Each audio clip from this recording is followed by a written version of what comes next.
welcome back in my channel Evan Study with me. Jangan lupa di subscribe ya. Hai, welcome back to my channel. Bersama saya dengan Miss Rita. Mari temukan pembelajaran menarik bersama dengan Miss di dalam channel ini. Fun untuk study ya. Halo anak-anak ibu kelas 10 akuntansi. Hari ini kita akan belajar tentang materi administrasi umum supaya kita bisa mengenali apa yang dimaksud dengan administrasi. Nah, sebelum kita mempelajari apa yang menjadi kajian dari administrasi umum ini, yang pertama sekali Ibu akan menjelaskan tujuan dari pembelajaran kita. Kenapa kamu harus perlu untuk mengetahui pembelajaran tentang materi administrasi pada hari ini? Yang pertama adalah kita harus dengan adanya pelajaran administrasi umum ini kita bisa memahami apa sih yang dimaksud dengan administrasi. Kemudian yang kedua, apa manfaat dari administrasi itu? Kemudian yang ketiga, tujuan dilakukan administrasi itu untuk apa? Dan yang keempat adalah kita bisa mengenal ruang lingkup administrasi pada perusahaan.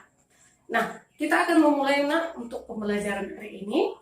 Tapi sebelumnya jangan lupa untuk subscribe, kemudian klik tanda lonceng, kemudian nanti jangan lupa sebarkan video ini kepada teman-temanmu. Nah, untuk pembelajaran hari ini kita akan mulai. Yang pertama adalah yaitu kita mengenal konsep administrasi. Mungkin sebagian daripada kamu sudah paham apa yang dimaksud dengan administrasi. Nah, administrasi ini sendiri adalah suatu usaha atau kegiatan yang dilakukan pada satu perusahaan untuk mengatur kegiatan dari perusahaan tersebut. Nah, apa sih yang diatur? Apa sih yang dikelola? Nah, administrasi ini tentu saja sebenarnya ini adalah berbicara tentang bantuan. Bantuan yang diberikan kepada satu perusahaan, bagaimana supaya bisa mengelola perusahaan tersebut sehingga kegiatan-kegiatan yang dalam perusahaan tersebut bisa terekam secara baik, sehingga pada nantinya ketika dibutuhkan rekaman daripada kegiatan-kegiatan yang terlaksana, maka perlu sewaktu-waktu bisa kita mendapatkan akibat dari adanya pelaksanaan administrasi pada ruang lingkup organisasi atau perusahaan. Nah, ketika kita sudah mengenal administrasi, maka bisa kita simpulkan bahwa administrasi ini sangat perlu sekali. Makanya dikatakan pada ruang lingkup manajemen, salah satu bagian daripada manajemen itu sendiri adalah administrasi. Nah, anak-anak ibu sudah paham ya untuk pengenalan administrasi. Nah, kemudian yang kedua adalah kita harus mengenali dulu sejarahnya bagaimana. Artinya kita bisa memahami bagaimana perkembangan administrasi itu sendiri. Nah, apakah anak-anak ibu sudah pernah mendengar perkembangan administrasi, kenapa sampai sekarang administrasi ini menjadi terapan sistem yang digunakan pada satu perusahaan? Nah, hari ini Ibu akan mengajarkan kamu bagaimana proses perkembangan dari administrasi. Nah, perkembangan dari administrasi ini sendiri, ini sangat-sangat panjang. Artinya dari waktu ke waktu dia sudah mengalami proses perkembangan. Nah, kemudian yang pertama kali kita kenali adalah bagaimana proses administrasi itu bisa terdapat pada sistem kehidupan manusia. Administrasi dikenalkan pada zaman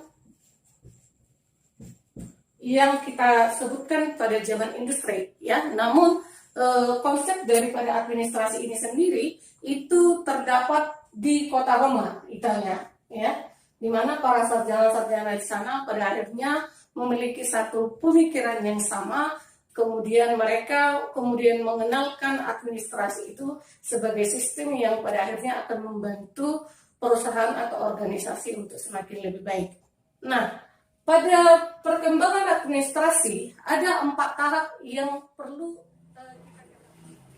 Ibu akan menjelaskan 4 tahapan dari perkembangan administrasi. Yang pertama itu adalah tahap survival. Tahap survival ini dikatakan adalah tahap pengenalan adanya manajemen secara ilmiah. Nah, apa sih maksudnya tahap survival ini? Ya, di sini para sarjana-sarjana yang sudah mempelajari tentang ilmu administrasi ini Perkembangan pertama adalah dengan mengenalkan adanya sistem manajemen ilmiah. Itu yang pertama sekali. Kemudian setelah terjadinya pengenalan akan sistem manajemen secara ilmiah, kemudian berkembang kembali pada tahap konsolidasi. Nah, apa sih Bu tahap konsolidasi? Setelah di tahap survival tadi sudah diberikan tentang pengenalan terhadap sistem manajemen secara ilmiah, maka kemudian berkembang kembali dengan bertambahnya pengetahuan akan penyamaan persepsi visi dari berbagai sarjana-sarjana untuk membuat penyatuan visi akan administrasi. Sehingga yang dahulunya hanya sebagai bentuk pengenalan terhadap sistem manajemen ilmiah, sekarang sudah disatukan untuk lebih dikembangkan pada tahap konsolidasi. Kemudian di tahap yang ketiga disebut dengan human relation.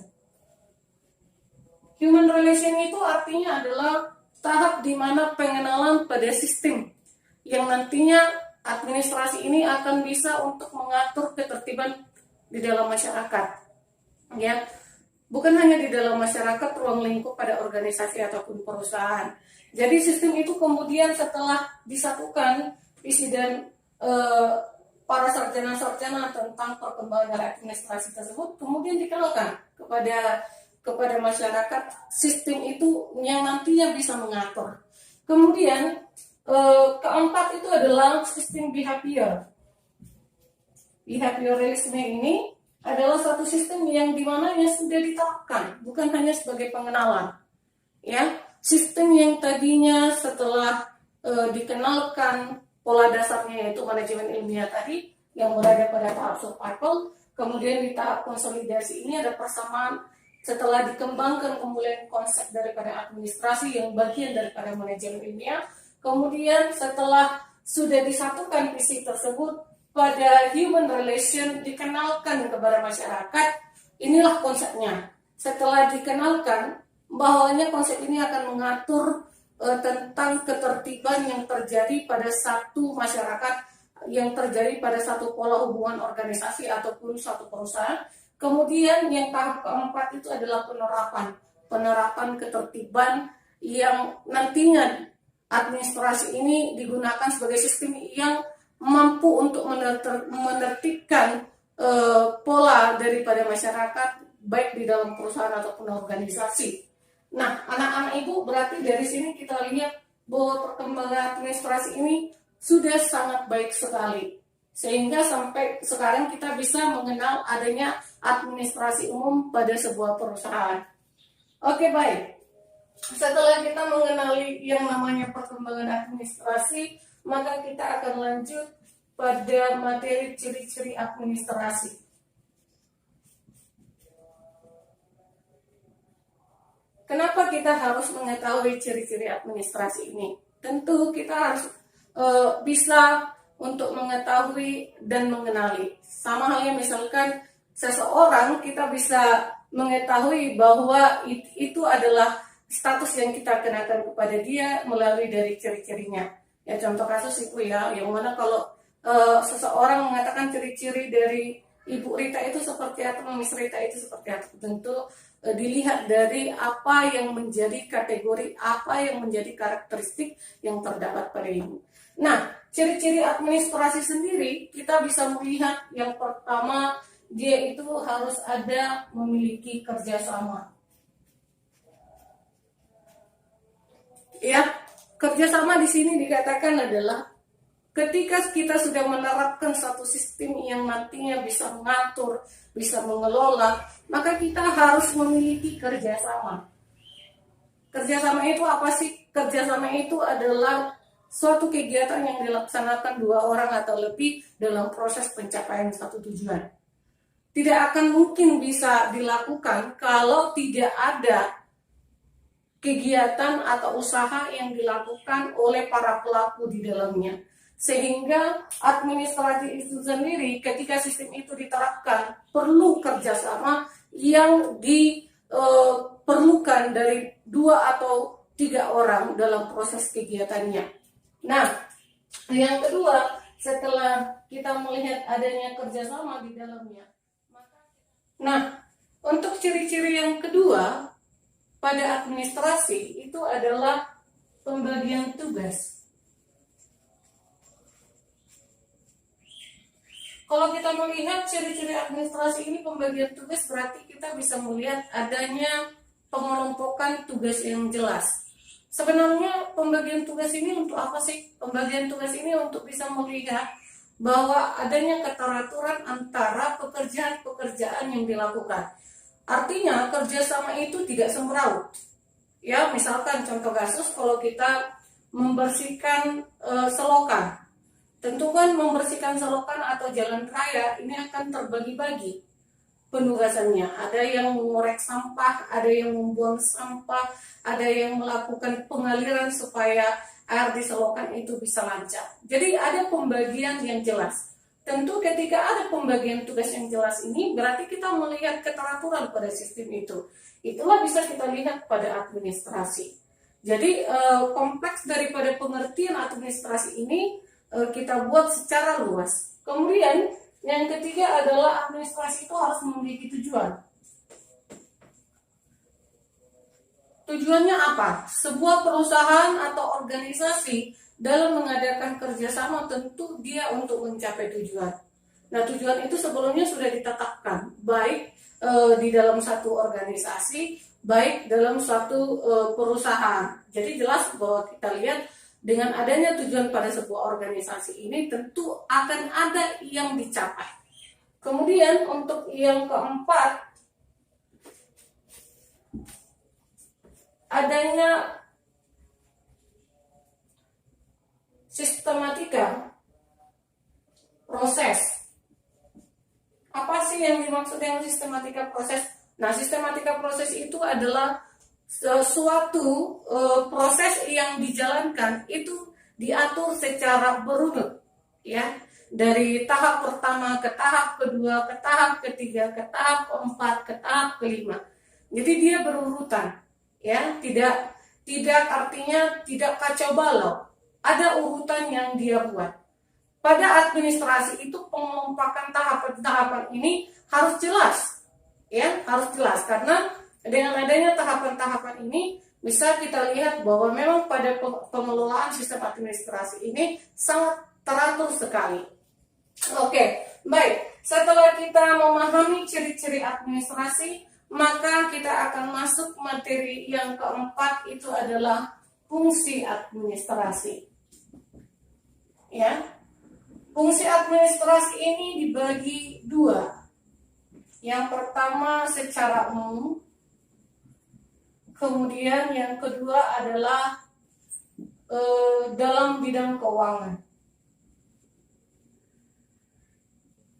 Ya, kalau secara umum nanti kamu akan Ibu berikan sebuah slide setelah video ini, di mana nanti bisa kamu lihat bahwa secara umum fungsi dari administrasi itu banyak, ya, itu termasuk pada kaidah manajemen.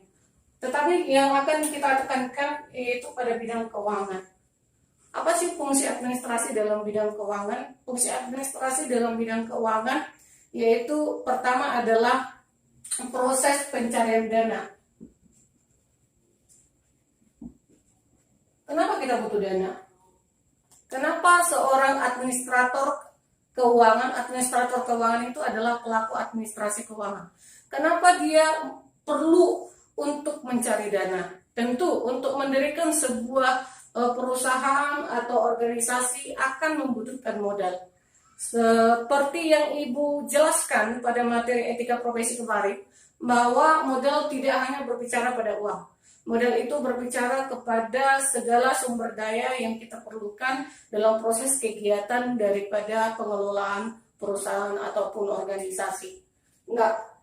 Pencarian dana ini adalah pencarian dana yang dibutuhkan untuk mendapatkan modal. Bagaimanakah kita untuk mendapatkan modal? Nah, seorang administrator keuangan harus berfungsi untuk bisa mencari dana untuk digunakan sebagai modal. Yang kemudian, fungsi dalam bidang keuangan yang kedua adalah melakukan investasi.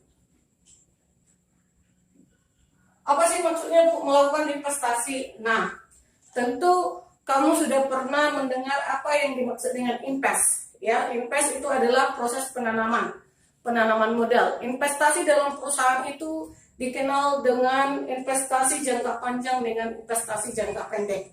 Nah, sebelum kita masuk pada investasinya sendiri, Ibu akan menjelaskan apa yang dimaksud dengan investasi jangka panjang, apa yang dimaksud dengan investasi jangka pendek. Nah, investasi jangka pendek ini adalah penanaman modal yang kita lakukan pada berbagai-bagai bidang dalam proses waktu yang pendek. Misalkan, kita membuat kas sebesar 50 juta. 50 juta ini mungkin akan bertahan selama proses 3 bulan atau bertahan selama 2 bulan. Nah, di mana di dalam kas, uang yang kita masukkan pada kas tentu akan memiliki waktu secara pendek untuk bisa kita gunakan pada proses produksi. Nah, sedangkan kalau investasi jangka panjang itu berbicara kepada modal yang kita tanam untuk proses penggunaan produksi jangka panjang. Contoh apa Bu? Contoh bangunan, contohnya kemudian tanah, contohnya kemudian adalah kendaraan. Jadi mobil perusahaan, tanah, kemudian bangunan untuk industri, itu bisa digunakan sebagai investasi jangka panjang yang digunakan dalam jangka waktu yang lama untuk proses pelaksanaan daripada kegiatan industri. Seorang administrator keuangan harus mampu melakukan investasi ini. Kemudian yang ketiga adalah dia harus mampu melakukan pembagian laba. Yang dimaksud dengan pembagian laba di sini adalah untuk mengenal seberapa banyakkah laba yang diperoleh oleh perusahaan ataupun seberapa banyakkah laba yang dimiliki oleh sebuah organisasi. Sehingga nantinya laba ini akan dikembalikan untuk proses produksi yang baru. Jadi di sini kita lihat ada kesinambungan antara kegiatan yang kedua dengan yang ketiga. Ya. Jadi ketika terjadi pembagian laba, administrator keuangan harus mampu mengatur bagaimana proses pembagian laba. Karena perlu diketahui sebuah perusahaan yang bisa mengetahui labanya secara kontinu, dia bisa mengatur bagaimana untuk melakukan proses produksi di masa yang akan datang. Kemudian yang keempat setelah adanya pembagian laba, yaitu mengatur pembelian.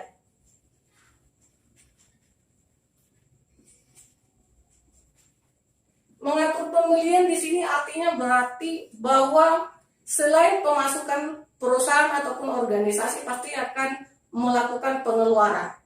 Pengeluaran itu banyak. Ada pengeluaran rutin, ada pengeluaran berjangka panjang, ada pengeluaran tetap, ya, yang tadi yang rutin. Tetapi kalau kita lihat bahwa pengaturan pembelian ini harus dilakukan secara sistematis.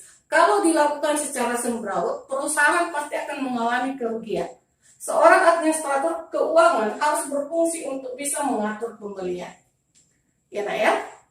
Oke, jika kamu masih ada pertanyaan atau bingung, atau misalkan ada sesuatu yang ingin kamu tanyakan, boleh nanti kamu ketikkan pertanyaan kamu di kolom komentar. Ya, nanti Ibu akan membaca dan menjawab pertanyaan kamu. Kita lanjut untuk materi yang terakhir pada hari ini, yaitu yang kelima adalah setelah tadi yang pertama kita mengenali apa itu administrasi, kemudian yang kedua itu kita mengenali perkembangan administrasi, ada 4 tahapan, kemudian ada ciri-ciri administrasi, ada kerjasama, pembagian tugas, tujuan, kemudian adanya sistematika proses, kemudian yang keempat kita belajar tentang fungsi administrasi. Yang terakhir untuk yang kelima hari ini ya, yang hari ini kita akan mengakhiri pembelajaran kita dengan mengetahui tujuan daripada administrasi. Nah, seperti kembali lagi dari awal, administrasi ini tadi Ibu katakan ini sebenarnya diberikan sebagai bentuk bantuan. Administrasi ini sendiri adalah satu sistem yang membantu proses pengelolaan pada suatu perusahaan. Nah, dengan adanya bantuan itu tadi, berarti tujuan daripada sebuah perusahaan, sebuah organisasi itu adalah agar bisa tercapainya tujuan yang akan dicapai, baik tujuan jangka panjang, baik tujuan jangka pendek. Berarti membantu proses supaya bisa mencapai tujuan perusahaan. Dengan cara apa? Dengan cara pengaturan tadi. Dengan cara apa? Dengan cara secara sistem yang diterapkan tadi. Sehingga apa yang sudah ditetapkan sebelumnya itu bisa tercapai. Contoh, tidak mungkin berdiri satu perusahaan, baik profit atau non-profit, tidak memiliki tujuan.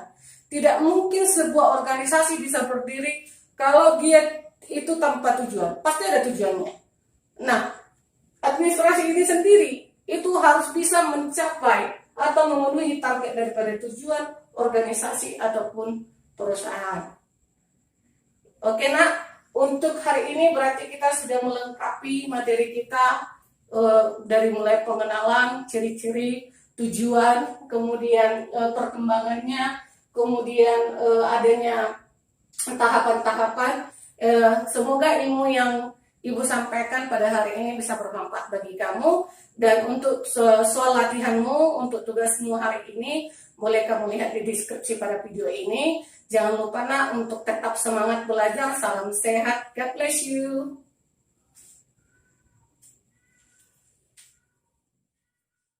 Hai anak-anak ibu, ini soal latihanmu dikerjakan ya nak. Sampai jumpa.